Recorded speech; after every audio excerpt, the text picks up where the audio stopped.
The battle for Ukraine is entering a very critical phase. A new wave of Russian attack is shattering the front lines. In Kharkiv, 5 people died while about 30 others were injured. Moscow's forces have unleashed a storm of precision strikes, devastating key military assets, including a crucial Ukrainian missile depot. This escalation comes amidst a flurry of high-stakes diplomatic meetings in Washington, with Trump asking Zelensky to agree to some of Russia's conditions, including that of Ukraine ceding Crimea and agreeing to never join NATO for the war to end. Here's a report.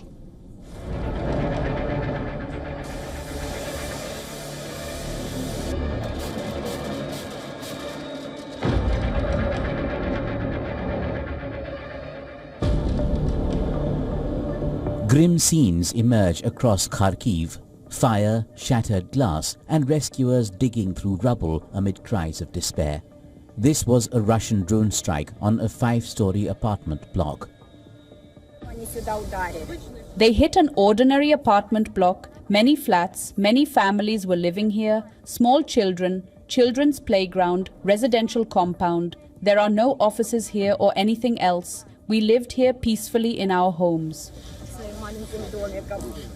Just hours later, a separate wave of Russian missiles rained down on Zaporizhzhia, far to the south, causing devastation.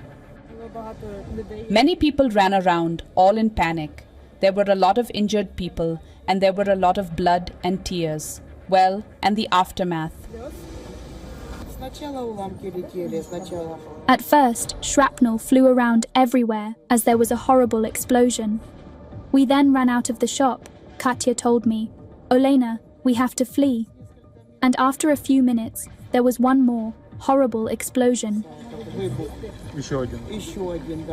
With thunderous force, Russia's military has unleashed a new wave of precision strikes across Ukraine, zeroing in on the heart of Kyiv's missile program.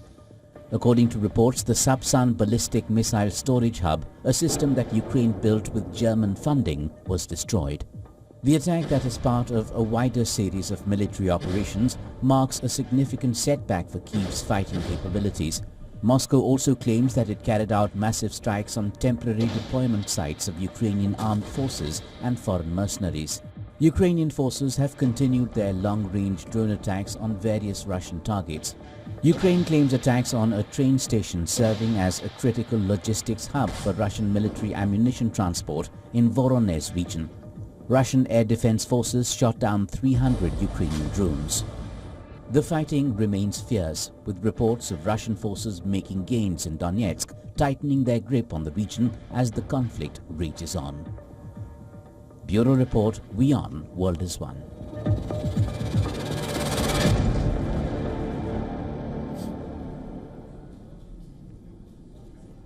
Retired Lieutenant General Ben Hodges, who is current NATO senior mentor for logistics and a distinguished fellow with GlobeSec, is now joining us live from Frankfurt, Germany. Lieutenant Hodges, thank you very much for joining us and making time for us. There's a lot of anxiety, there's a lot of skepticism ahead of this meeting between Trump, European leaders and Zelensky.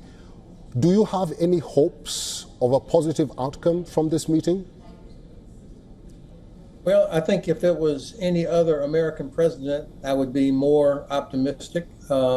But President Trump has shown me nothing in the last 6 months that he's willing to follow through on any threats of pressure on Vladimir Putin. Putin is the only world leader that he has not openly criticized.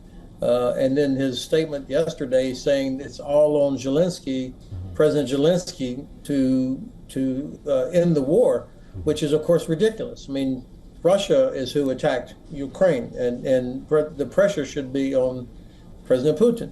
So hopefully these European leaders that have arrived in Washington will be able to help keep President Trump on side, keep him in support of Ukraine, not put pressure on President Zelensky, but I am skeptical. You are skeptical. Lieutenant Hodges, as a current NATO senior mentor, there's this debate about Ukraine's membership to the NATO, and President Trump says that Ukraine cannot join NATO for it or for there to be peace. What do you think, or what do you make of President Trump's statement? Well, of course, it's always been the policy of NATO to have the open door for admission of new members of the alliance who wanted to come in, but it would require all of the existing members to agree to it.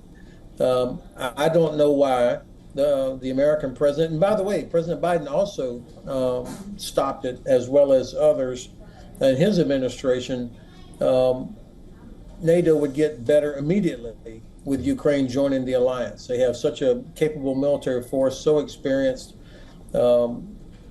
NATO is no threat to Russia.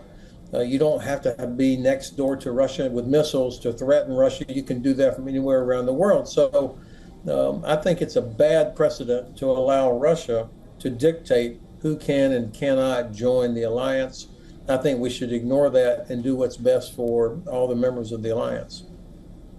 Lieutenant Hodges, this is a personal question. Do you think it will be necessary for Ukraine to join the NATO? And if it does, what help would Ukraine be getting from NATO?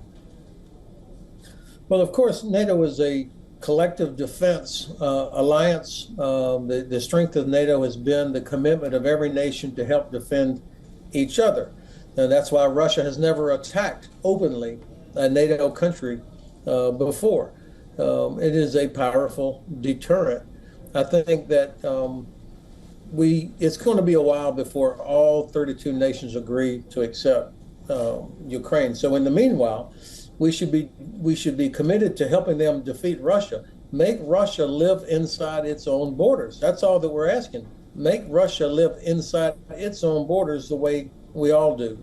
Secondly, we have so many economic tools that we could be using that would put pressure on Russia's ability to continue the war, disrupting their export of oil and gas, using the frozen Russian assets that are in European and American banks.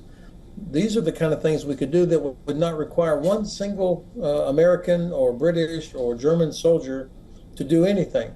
But the key is clearly identifying the strategic objective, which should be that Russia lives within its own borders. Okay. Lieutenant Hodges, good to see you. Thank you very much for talking to us today. Thank you for the privilege.